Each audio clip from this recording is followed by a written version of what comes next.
Hey, what's up everybody? This is K-Whisk, iWolf Game Studios, and I'm back. How have you been? What have you guys all been working on?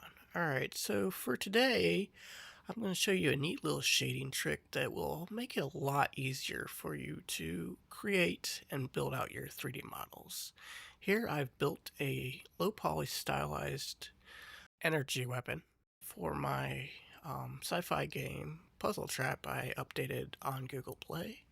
You can also try it out on my itch.io page. I'll drop the links.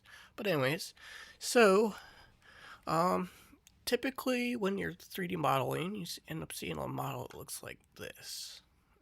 Well, you'll start off with a cube, or you'll be building it out, and it'll look pretty plain, and it'll be a little bit difficult to work with, as you'll be focusing on details that may involve a lot of cavities and crevices. I mean, it's okay, but it's a little tough. Now, you could slap on a material and call it a day, or you could go up here to the shading drop down arrow and even change out the matte cap. So let's do this. Let's go with this shadowy one right here as an example, but it doesn't really solve your problem.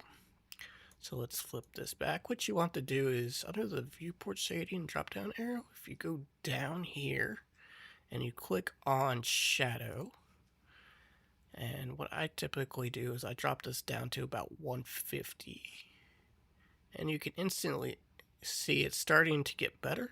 The other one you want to enable is cavity, and then change world to both, and you can instantly see it's much easier to work on the model and view it.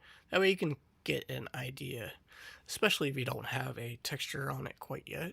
Here, I'll show you what it looks like textured. It just makes it easier to model fully.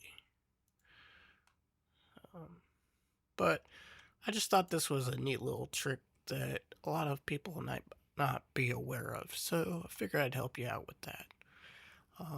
I would love to check out your models and games, so feel free to comment below with a link and join my Discord.